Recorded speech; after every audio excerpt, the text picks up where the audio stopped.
예, 이번 시간은 급여의 환수에 대해서 말씀을 드리도록 하겠습니다.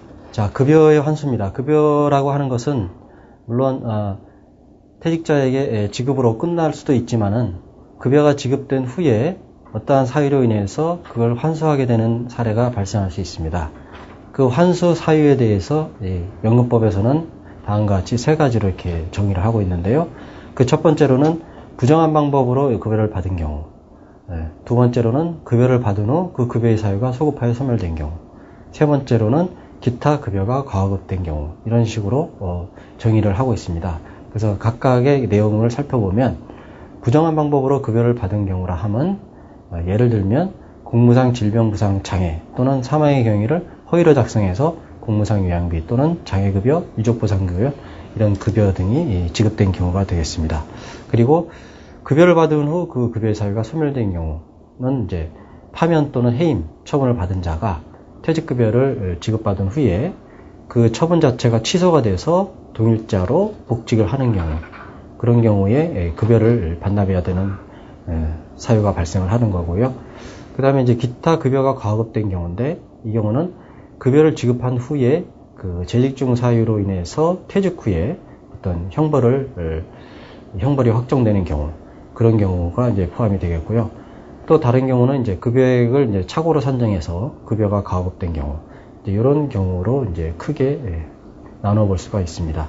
여기서 특이한 점은 부정한 방법으로 급여를 받은 경우라 하는 부분에 있어서 과거에는 급여 청구를 본인이 작성을 해서 항상 그 기관을 경유해서 기관장 직인을 득해서 이렇게 공단을 청구가 되다 보니까 과거에는 청구서에다가 그 형벌사항 유무를 기재하도록 그렇게 제도가 시행이 됐었습니다.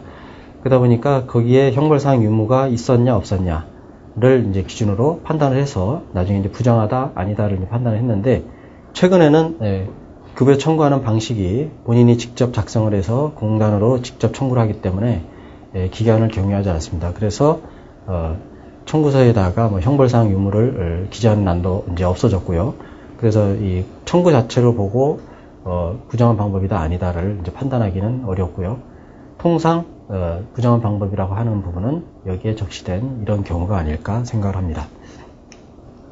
예, 두 번째로는 이제 환수 절차입니다. 환수 절차는 최초에 이제 기관에서 연금주의 기관에서 이제 환수 사유를 이제 발견을 하게 되면 그 지급된 급여에 대해서 이제 급여 반환 통보서를 공단으로 이제 통보를 하고요. 공단에서 이제 그 통보서를 접수를 해서 이제 환수금 이제 납부 결정 서하고 이제 환수 고지서 이런 부분들을 기관을 통해서 그 급여 수령인한테 그렇게 이제 고지를 하게 됩니다. 그래서 고지를 하게 되면 30일 이내에 이제 고질로부터 30일 이내에 이제 환수금을 납부하도록 그렇게 이제 절차상으로는 그렇게 되어 있습니다. 그러나 이제 현재 실무상으로 보면은 대부분 이제 환수 사유가 발생하는 것이 뭐 기관을 통하는 것보다도 우리가 급여 재결정이라든지 또는 형벌에 의한 그 기지급 취소 뭐 이런 거에 의해서 이제 발견되는 부분이 대부분이기 때문에 현재는 뭐 연금 측 기관에서 이렇게 급여 반환 통보가 온다든지 이런 사례는 거의 없는 상황입니다. 환수금 산정입니다. 환수금 산정. 자, 환수 사유가 발생하게 되면 기지급한 이제 환수금을 확정을 해서 이제 고지를 해야 될 텐데요. 그거에 대한 부분을 이제 설명을 드리겠습니다. 이미 지급된 급여액입니다. 환수금이라고 하는 것은 이미 지급된 급여입니다. 이것이 이제 환수원금이 되겠고요. 만약에 부정한 방법으로 급여를 수령한 경우가 있으면 거기에 환수이자, 그러니까 지급일로부터 현재 환수한 날까지가 되겠죠. 환수이자하고 그 다음에 환수비용을 가산해서 고지액을 산정하도록 되어 있습니다. 그래서 환수이자는 이자율은 전국은행이 적용하는 정기예금리 중 가장 높은 금리. 그래서 매년 1월 1일 기준으로 적용을 하고요. 1월 1일 기준에 적용 금리가 되겠고요. 그 다음에 이자의 계산 기간은 수령한 날부터 환수금을 고지하는 날까지. 그 다음에 환수 비용은 저희가 이제 환수 고지를 하기 위해서 뭐 어떤 다른 유관기관이라든지 어떤 그 증명서를 띈다든지 뭐 그런 데 소요되는 비용, 이런 비용들을 환수 비용으로 해서 가산해서 고지를 할 수가 있고요. 그 다음에 만약에 연체를 하게 되면 그 연체이자를 부과하게 되는데 그 연체이자는 납부기한의 다음 날부터 납부하는 날까지입니다. 그래서 통상 처음에 최초 고지를 할 때 한 달 정도의 기간을 주고 고지를 하는데 그때까지 납부를 하지 않았을 때는 납부기한 2일부터 연체이자가 가산이 된다 이렇게 보시면 됩니다. 그리고 연체이자율은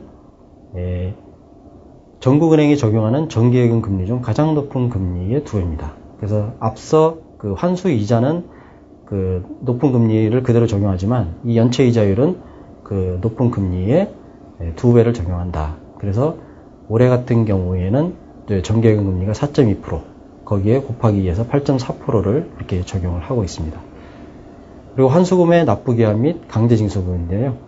환수금 납부고지서를 이제 받은 날로부터 30일 이내에 이제 납부하도록 그렇게 고지를 한다고 말씀을 드렸는데 그때까지 납부를 하지 않게 되면 물론 연체이자도 가산이 되지만 저희가 법에 의해서 환수금을 납부하지 아니한 경우에는 국세징수법에 따른 체납처분에 의해 따라서 강제징수를 할 수도 있습니다. 그래서 체납처분에 의해 따라 강제징수하는 부분은 예를 들어서 재산을 압류를 한다든지 뭐 부동산, 뭐 자동차, 그 밖에 뭐 금융자산 이런 부분들이 될 텐데요. 그런 부분들을 압류를 통해서 강제징수하는 그런 절차가 되겠습니다. 다음으로 이제 환수금 분할 납부입니다. 환수금이라고 하는 거는 본인의 선택에 의해서 일시납도 가능하고 분할납도 가능합니다. 가능한데 분할납을 이제 신청할 수 있는 대상에서 한 가지 이제 특이한 점은 부정한 방법으로 급여를 받은 사유인 경우에는 분할납부 신청 대상에서 제외가 됩니다. 그래서 그런 대상자들은 분할납부를 할 수가 없다 이렇게 보시면 되겠고요. 그러니까 반드시 일시납밖에 없는 거죠.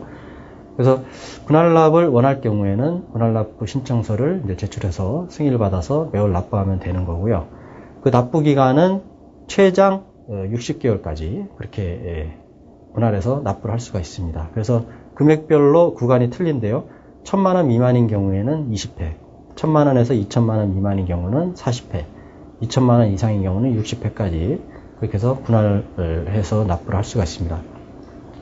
그리고 이제 분할 납부를 하게 되는 경우에는 거기에 일부 또 소정의 이자가 이제 가산이 되는데요. 그 이제 분할 납부 이자라고 합니다. 그 이자는 정기예금 금리 중 가장 높은 금리를 적용한다. 그래서 앞에서 말씀드린 환수이자를 적용하는 금리와 같다고 보시면 되겠습니다.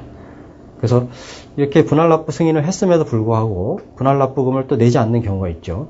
그런 경우에 3개월 이상이 연체가 된 경우에는 공당 직권으로 승인을 취소하고 환수금하고 연체이자를 일시에 징수를 할 수 있도록 그렇게 되어 있습니다.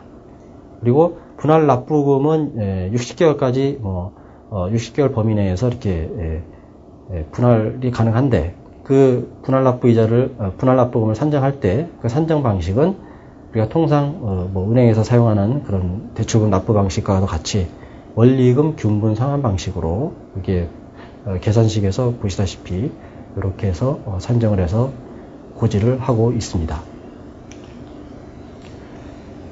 다음은 급여를 받을 권리의 보호입니다. 급여라고 하는 것은 연금법상 급여라고 하는 것은 어떠한 경우에도 제3자로부터 그 양도, 압류, 어떤 담보 제공 이런 부분들이 불가합니다. 그것은 법으로 엄격히 제한이 되어 있고요.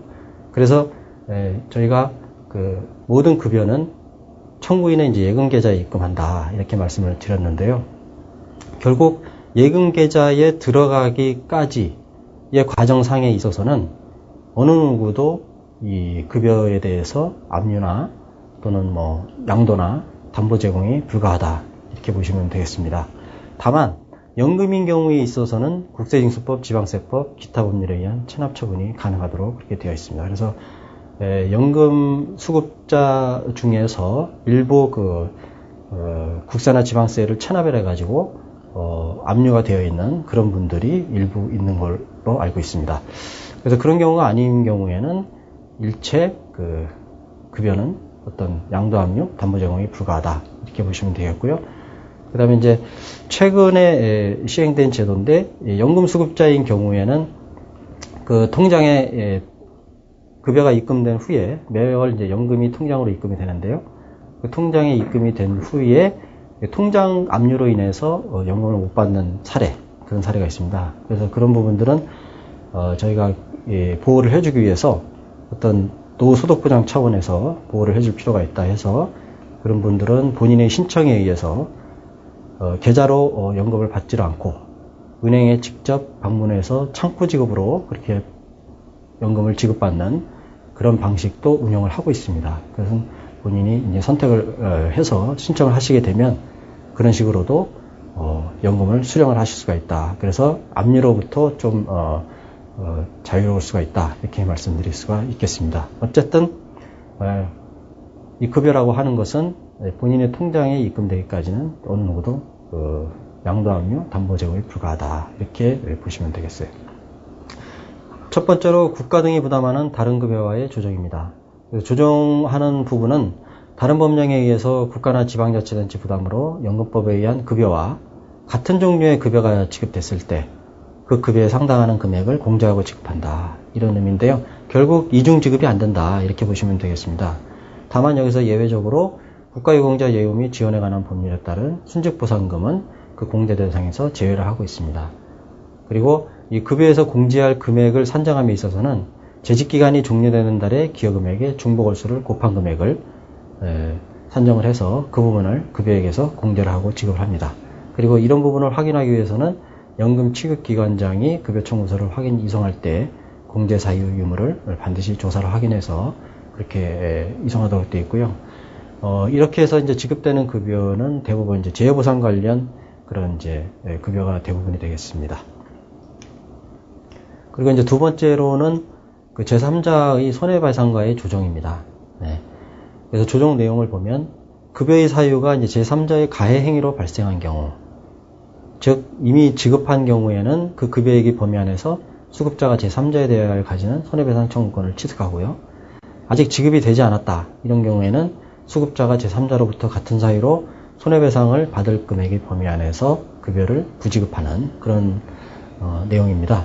그래서 이 경우는 이제 사례를 보면 예를 들어서 공무원이 이제 공무를 수행 중에 교통사고가 발생했다고 가정하면 그 교통사고로 인해서 가해자로부터 보상을 받게 되겠죠. 그렇게 해서 보상을 받게 되면 그 보상받은 범위 안에서는 저희 공단에서 급여를 지급하지 않는다. 이런 의미가 되겠습니다.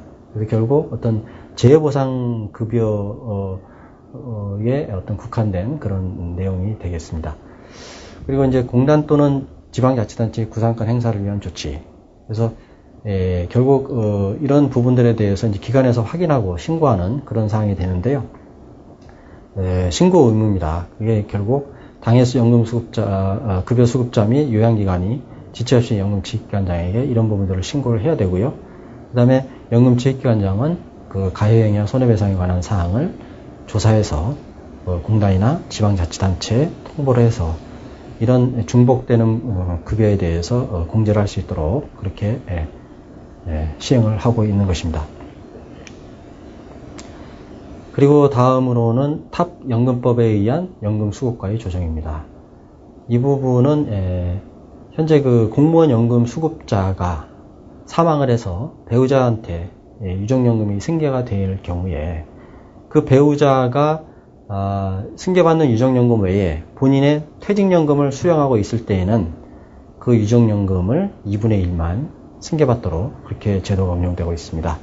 그래서 결국 한마디로 말씀드리면 유족연금 승계자가 자기의 퇴직연금을 받고 있을 때는 유족연금이 일부 제한이 된다. 그게 50%가 제한이 된다. 이렇게 보시면 되겠고요.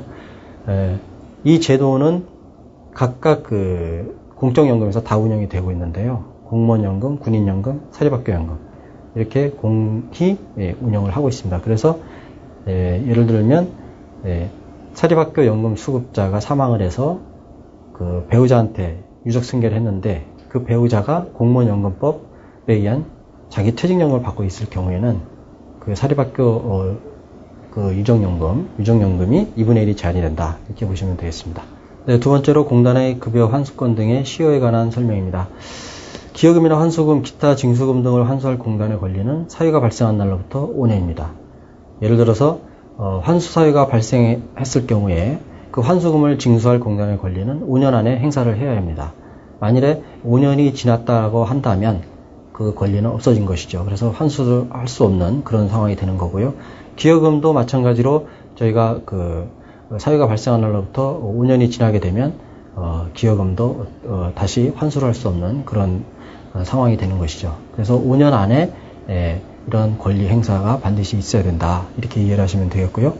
그 다음에 이 환수 시효에 관해서 이제 기산일을 언제로 잡을 것이냐 그것이 있는데요.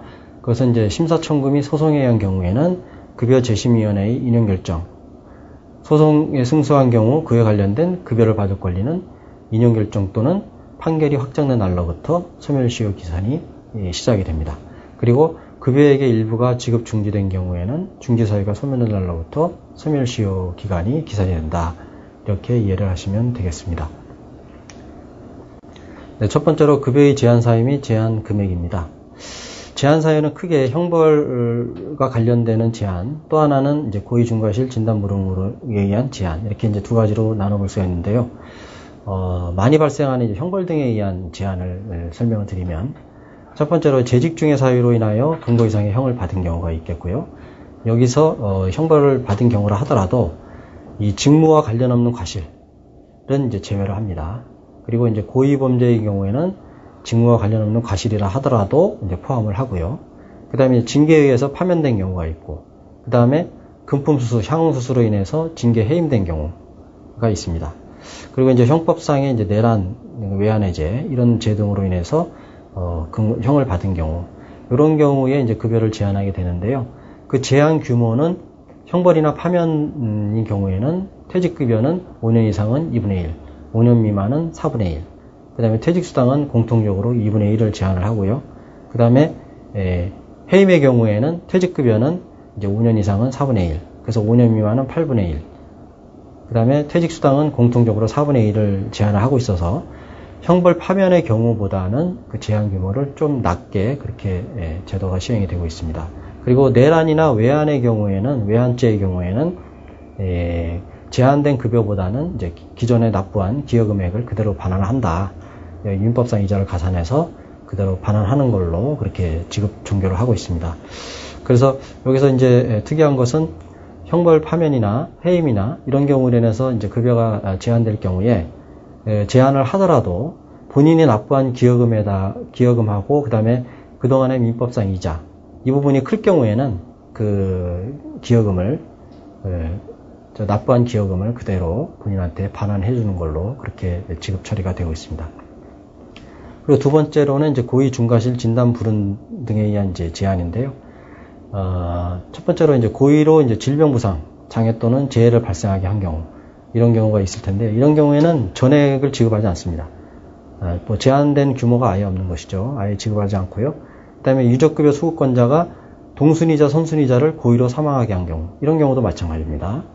그리고 이제 정당한 사유 없이 요양에 관한 지시의 불응 또는 뭐 질병 부상 정도를 발생을 악화 또는 회복을 방해해서 뭐 사망하게 한 때, 이런 때에는 원급여액의 2분의 1만 지급을 하고 있습니다.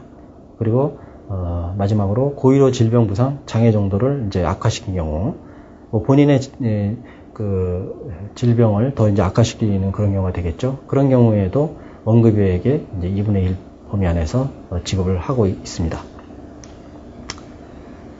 두 번째로 형벌 등에 의한 퇴직급여 및 퇴직수당의 지급 유보입니다.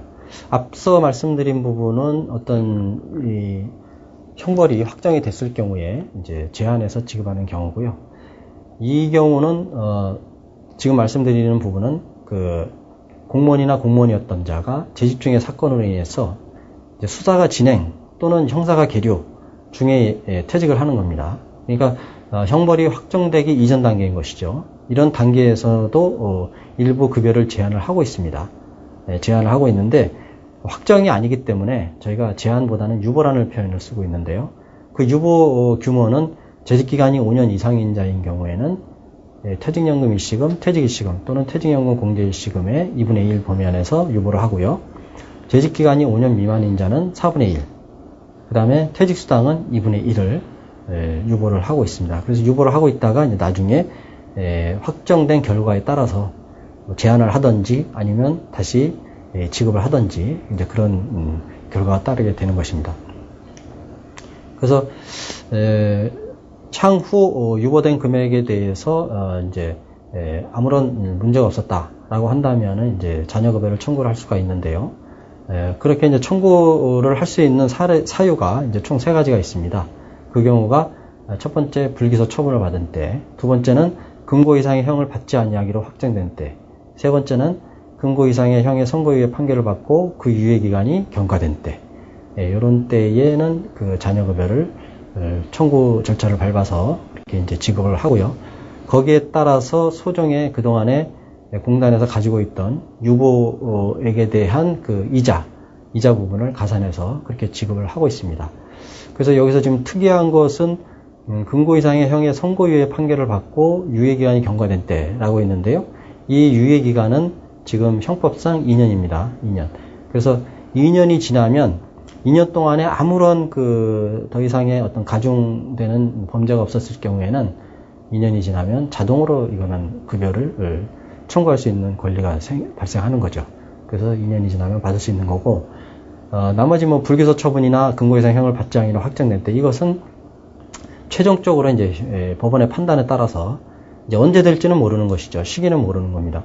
그래서 그렇게 해서 확정이 됐을 때에 잔여급여를 이제 청구할 수 있는 권리가 발생하는 겁니다. 그래서 청구 시점에 있어서 그 첨부하는 서류는 이제 불기소 처분 같은 경우에는 이제 불기소 증명원, 이제 검찰청에서 발행하는 서류죠. 그다음에 금고 이상의 형, 이런 게 기타 이런 형이 확정됐다, 무죄로 확정이 됐다, 이런 경우에도 이제 형사재판 확정 증명원을 발급받아서 그렇게 해서 그 입증을 해서 그렇게 이제 급여를 청구를 해야 합니다.